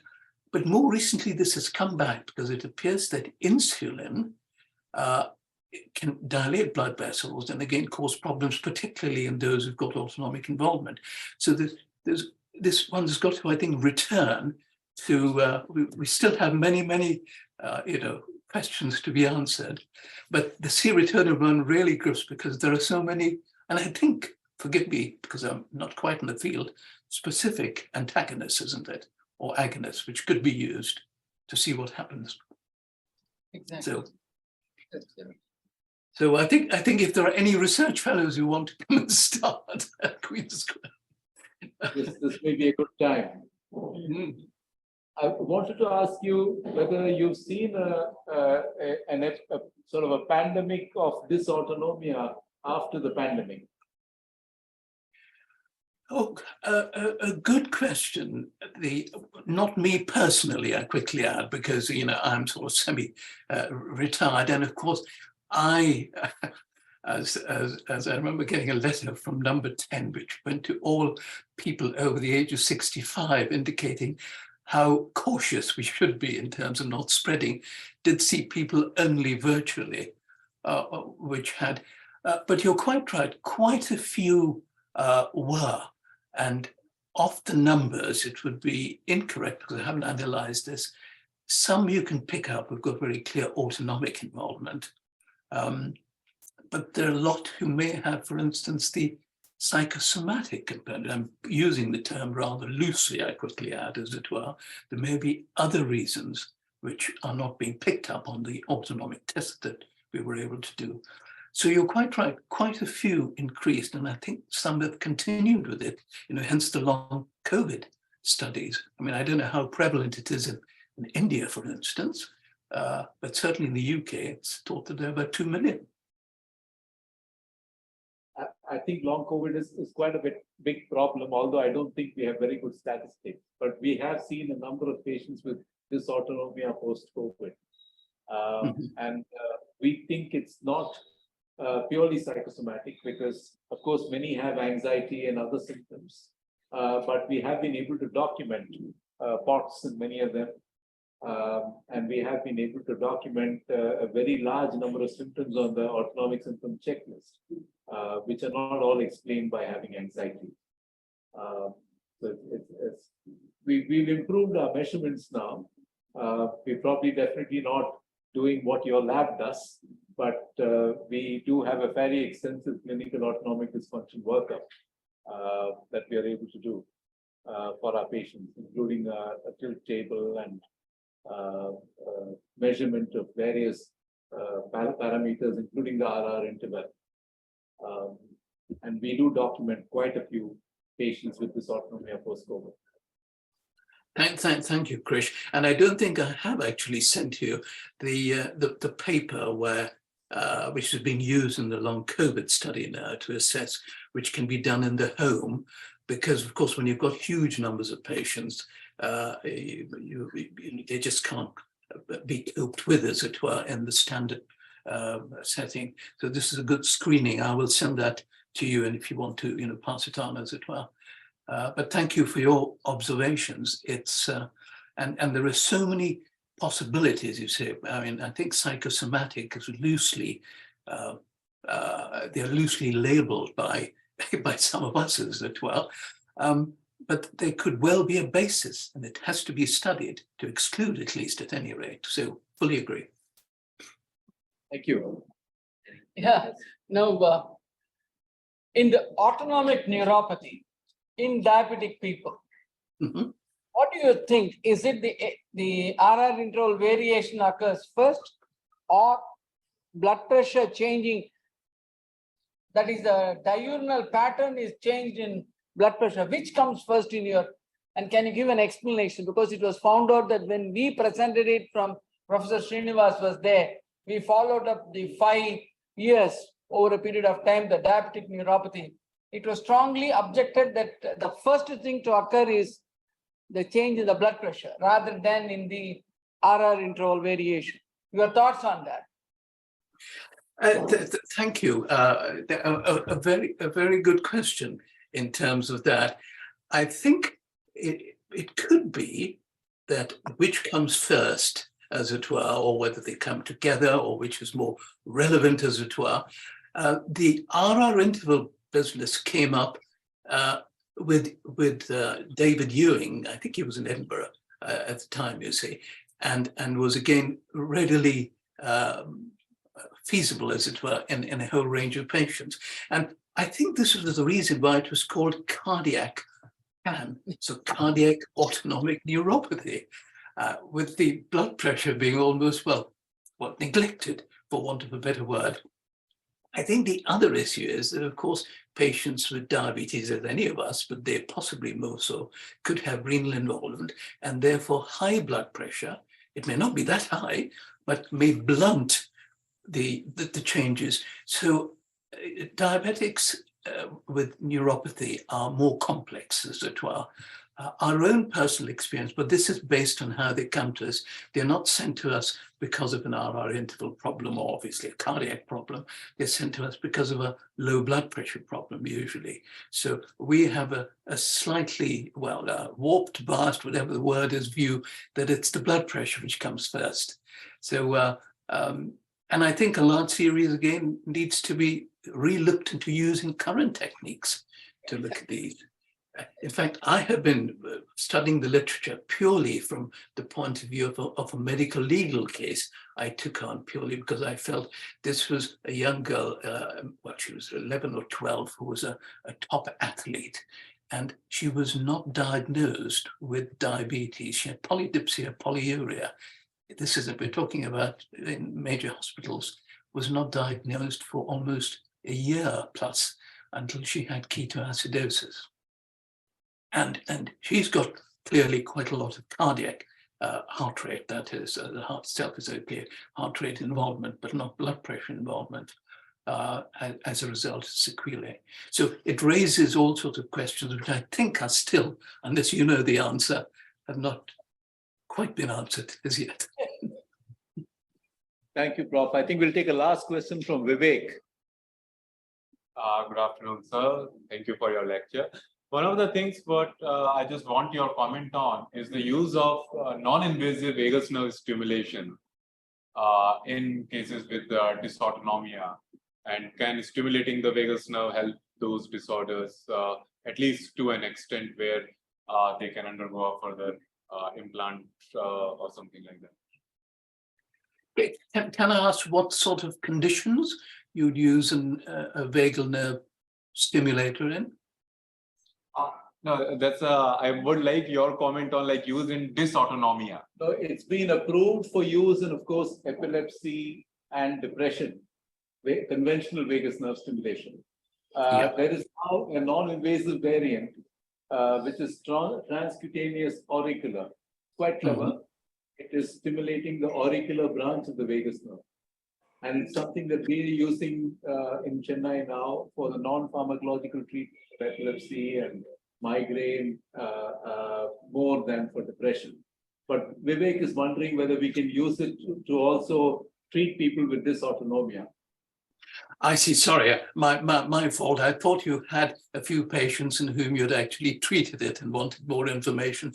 I've got to say, we, as far as I know, our team, have no experience with using this. We're aware of its use. In fact, some patients have used other techniques which they've used, not with the vagal nerve stimulator, to enhance vagal nerve activity, such as pressing on the eyeballs and things such as that, you see, which are thought to increase. You may feel that it could have a role in certain disorders where the heart rate is high.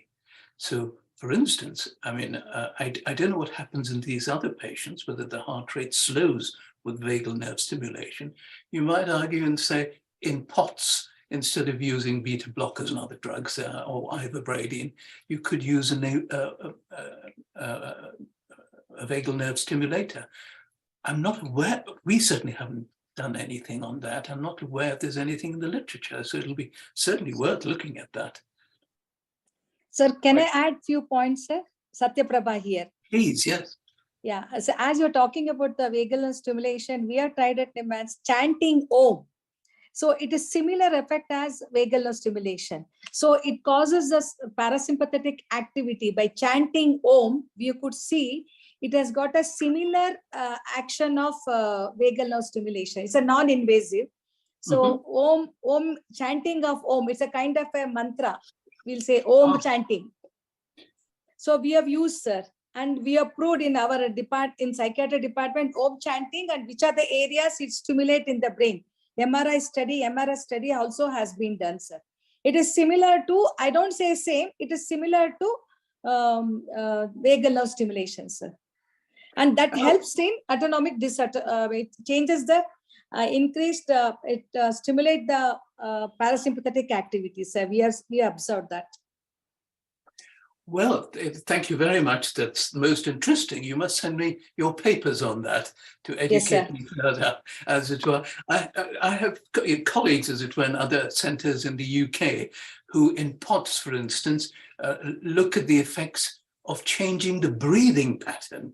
Yes. And because, of course, the breathing pattern changes our intervals and heart rate, and presumably also has effects on the vagus too.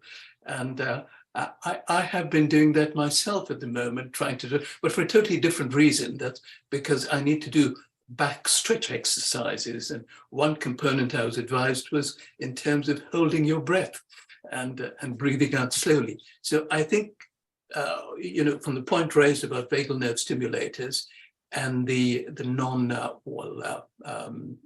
instrumental thing which you raised, the mantras and so on, it's fascinating. So I'm right in being like the little boy. There's so much more to learn, isn't there? And the horse. You've come a long way.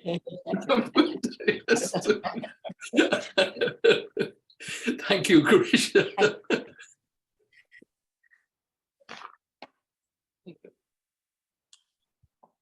Thank you, sir. Thank you, everyone.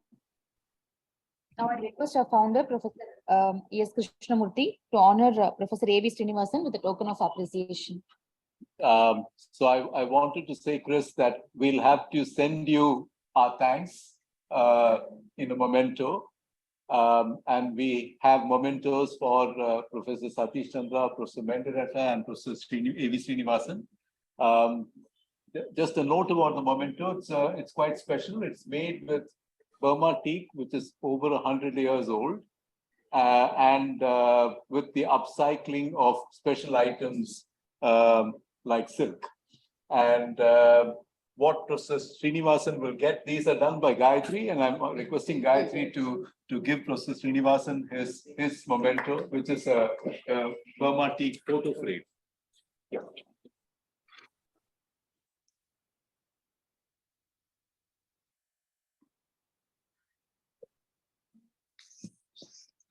Thank you.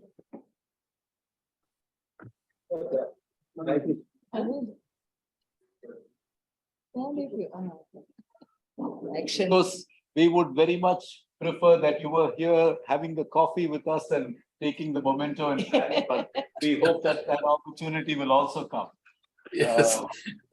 Look forward to seeing you here. Thank you, Krish. I mustn't interrupt you while you're doing this, but you know, it would have given me even greater pleasure to be there, not just to accept a memento, which looks marvelous, but to meet with you all, which has always been enjoyable, and I hope that'll come soon. Thank you. Thank So it falls upon me to thank everyone formally. First and foremost, I'd like to thank you, Professor Matthias, for graciously accepting the invitation and preparing so assiduously for today's lecture. It is a wonderful tribute to Professor Srinivas. It's also, I think, a wonderful depiction of the work and the journey you have had in neurovascular medicine and autonomic dysfunction over the years. A very rare area which you have made your own. So I'd like to say thank you from all of us, not just for the lecture, but for your contributions to neuroscience, which are considerable. Thank you very much.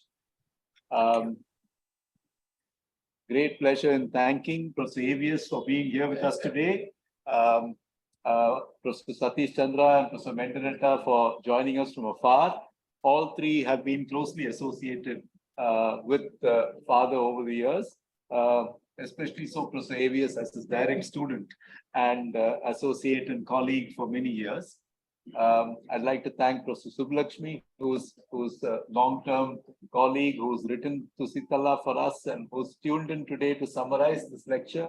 So a summary of this lecture will be made available also to all those who missed the actual lecture. The recording will be up as well in due course. Like to thank Alita Rai and her team for helping us put this together as always. I'd like to thank our Buddhi Clinic team for stepping up as usual and making sure things happen. And led by Dr. Rama, of course, who's slightly outside the frame. And I think, it's been a wonderful afternoon, a great tribute. And I think on behalf of our family, we'd like to say thank you to everyone. Thank you so much. Thank you.